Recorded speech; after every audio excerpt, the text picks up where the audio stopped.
السلام علیکم ورحمۃ اللہ تعالی وبرکاتہ۔ آج ہم سیرت کے اس مقام پر پہنچ چکے ہیں جہاں سے پوری انسانیت کی تقدیر بدلنے والی تھی۔ آقا صلی اللہ علیہ وسلم کی عمر مبارک 40 سال کے قریب پہنچ چکی تھی۔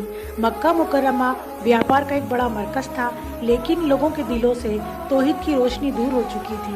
کعبہ جسے حضرت ابراہیم علیہ السلام نے اللہ کی عبادت کے لیے تعمیر کیا تھا، اس کے ارد گرد انیک بت رکھ دیے گئے تھے۔ کمزوروں پر ظلم ہوتا تھا، یتیموں کا حق دبایا جاتا تھا اور دنیا میں جہالت کا گہرا اثر تھا۔ آپ صلی اللہ علیہ وسلم کا پاک دل ان سب باتوں سے بہت رنجیدہ رہتا تھا۔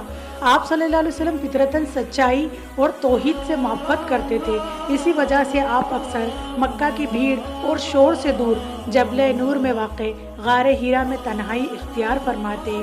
وہاں آپ کئی راتیں اللہ کی یاد، غور و فکر اور عبادت سے گزارتے۔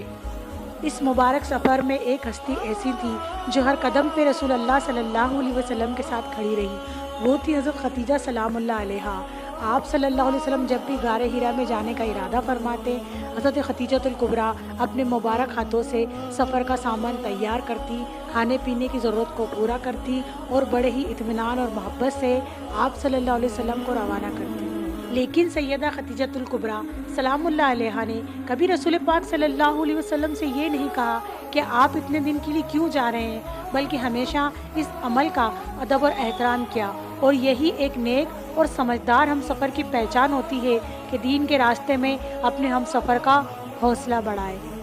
رمضان کا مہینہ تھا۔ غار ہیرا کی خاموش فضاؤں میں رسول پاک صلی اللہ علیہ وسلم اپنے رب کی یاد میں مشغول تھے۔ آپ کو بالکل اندازہ نہیں تھا کہ کچھ ہی لمحوں کے بعد اللہ تعالیٰ پوری انسانیت کے لیے آخری پیغام بھیجنے کی شروعات فرمانے والا ہے۔ اسی تنہائی میں اچانک غار ہیرا کا سکون ایک عظیم منظر میں بدل گیا۔ اللہ تعالیٰ کے فرشتے حضرت جبریل علیہ السلام اللہ کا پہلا پیغام لے کر حاضر ہوئے۔ انہوں نے فرمایا، اقرا یعنی پڑھیے۔ رسول اللہ صلی اللہ علیہ وسلم نے عرض کیا، ما انا بقاری، میں پڑھنے والا نہیں ہوں۔ صحیح البخاری کی روایت کے مطابق یہ عمل 3 بار ہوا۔ پھر حضرت جبریل علیہ السلام نے اللہ تعالیٰ کی طرف سے قرآن کی پہلی وحی سنائی، اقرا بسم ربک الذی خلق، یعنی پڑھو اللہ کے نام سے جس نے پیدا کیا۔ یہی وہ مبارک لمحہ تھا جب آغاز نبوت ہوا۔ اللہ تعالیٰ نے اپنے آخری نبی رسول اللہ صلی اللہ علیہ وسلم کو پوری انسانیت کی ہدایت کے لیے چن لیا۔ سبحان اللہ، وحی کا بوجھ بہت عظیم تھا۔ آپ صلی اللہ علیہ وسلم غار ہیرا سے سیدھے اپنے گھر کی طرف تشریف لائے۔ آپ صلی اللہ علیہ وسلم فرما رہے تھے، زمیلونی یعنی مجھے چادر اڑاؤ۔ سیدہ خدیجہ الکبریٰ سلام اللہ علیہا نے فوراً آپ صلی اللہ علیہ وسلم کو چادر اڑائی، لیکن آپ نے صرف چادر نہیں اڑائی بلکہ اپنی محبت، ہمت سے آپ صلی اللہ علیہ وسلم کے دل کو سکون بھی پہنچایا۔ انہوں نے بڑے یقین کے ساتھ عرض کیا، اللہ کی قسم، اللہ آپ کو ہرگز رسوا نہیں کرے گا۔ آپ رشتہ داروں سے اچھا سلوک کرتے ہیں، سچ بولتے ہیں، امانت ادا کرتے ہیں، کمزوروں کا سہارا بنتے ہیں، مہمانوں کی خدمت کرتے ہیں اور حق کے کاموں میں لوگوں کی مدد کرتے ہیں۔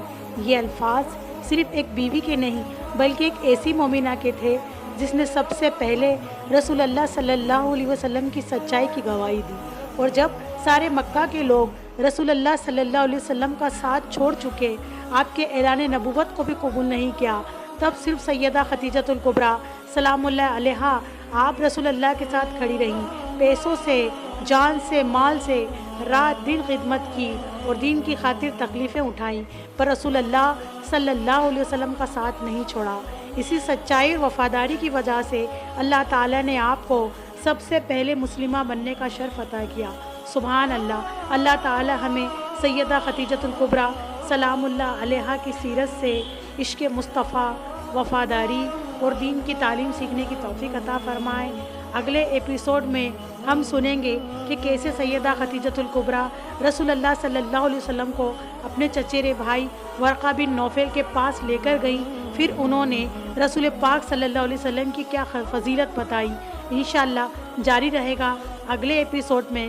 اگر آپ کو یہ سیریز پسند آ رہی ہے تو پلیز میرے چینل کنیز فاطمہ زہرا کو لائک، شیئر اور سبسکرائب کرنا نہ بھولیں۔ تب تک کے لیے اللہ حافظ۔